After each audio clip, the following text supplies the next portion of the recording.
A pen is mightier than a sword. A sword can kill hundreds of people, but a pen can kill 1,000. The quote shows that how intelligence is mightier than brawn. But is this true? Many successful individuals possess a combination of physical prowess and intellectual acumen.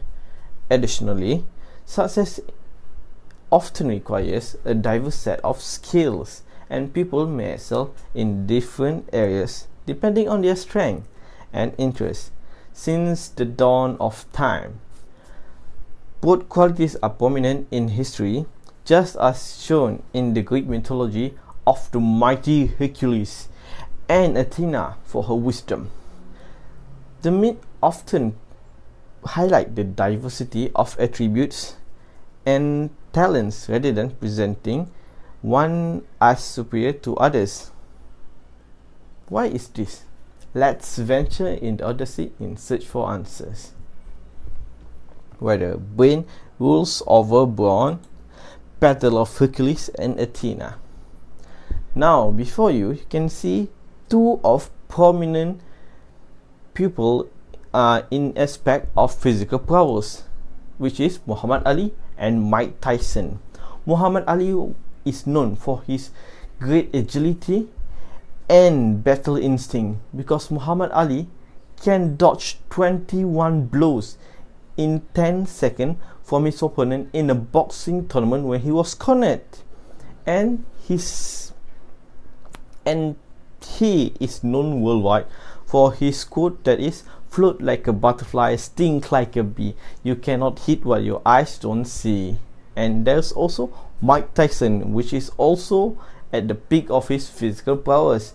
That is his strength, which is his muscle power. Mike Tyson can knock out his opponent in a flash because he is simply a behemoth. Even his quote states that everyone has a plan until they punch in the mouth. He was like his role model was Muhammad Ali. Can you believe that? And now we will see the two intelligent people, which is Stephen Hawking and Isaac Newton. Stephen Hawking said that intelligence is the ability to adapt and change. We all know that Stephen Hawking had a tragic backstory where he was a normal guy like us until one day his dormant gene rises and make him disabled, but he still didn't give up and become a scholar, and he suggested theories like the cosmos and intelligent life. There is also Isaac Newton that proposed the theory of gravity when he saw an apple fall to the ground, and his quote is, "We don't know what is a drop. What we know is a drop. What we don't know is an ocean," which shows his humbleness in his vast knowledge. Okay, now what will happen when we pick brain over brawn? When we pick brain over brawn, you become intellectually capable. What does this mean? This means that you can solve problem with ease. When you have a lot of knowledge and you know how to use it, you can solve problem around you. If there's a dispute, you can take an approach that is the best for them to resolve.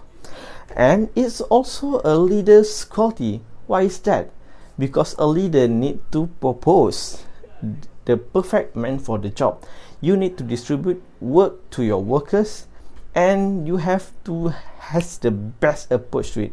For example, you cannot give a man that arrogant to serve at the counter to greet the customer. You want to have someone that is polite, so you have to think and take from that.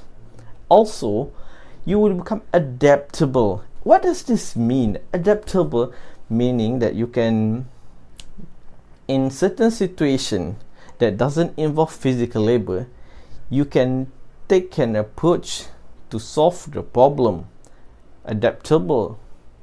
Yes, that was it mean. when the second root brawn, when you pick physical, you pick brawn over brain, you will become physically capable.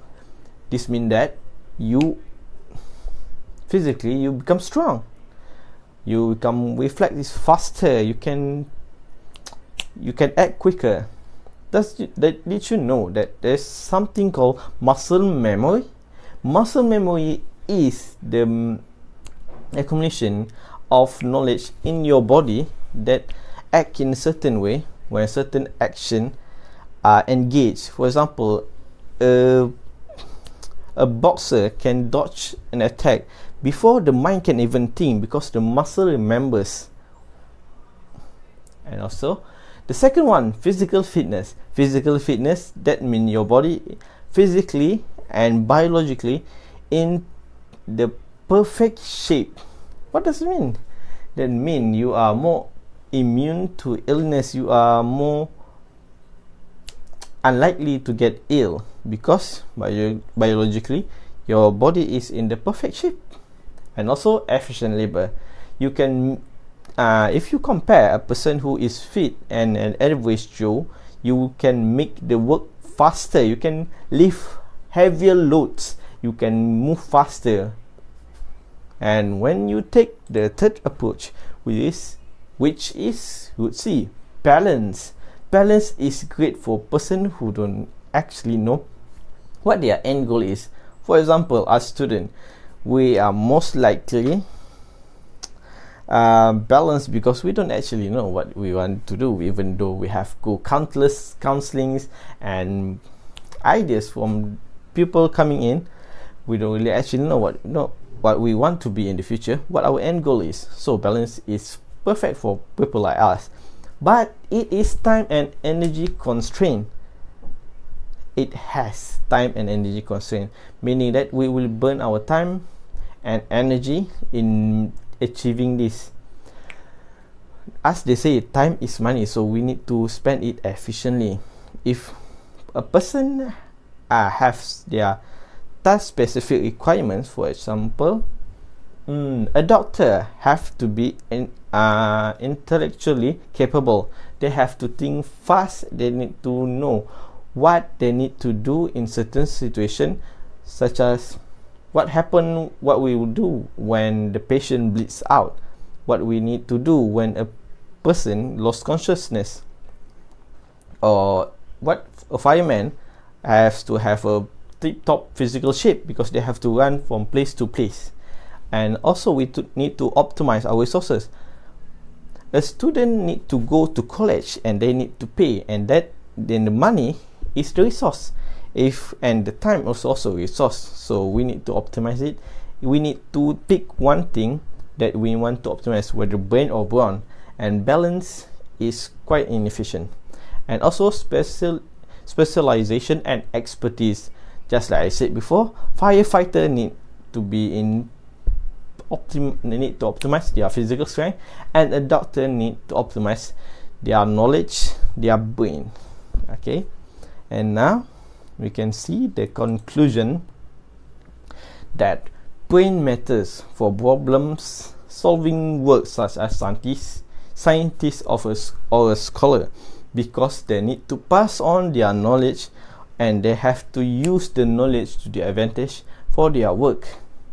For example, a teacher needs to think of a way to make the student engage in studies, because people are different. We need to take approach to each pupil and need to be tailored to them. For example, you cannot teach a kindergartner calculus. You need to teach them ABCs and 1, 2, 3, plus and minus.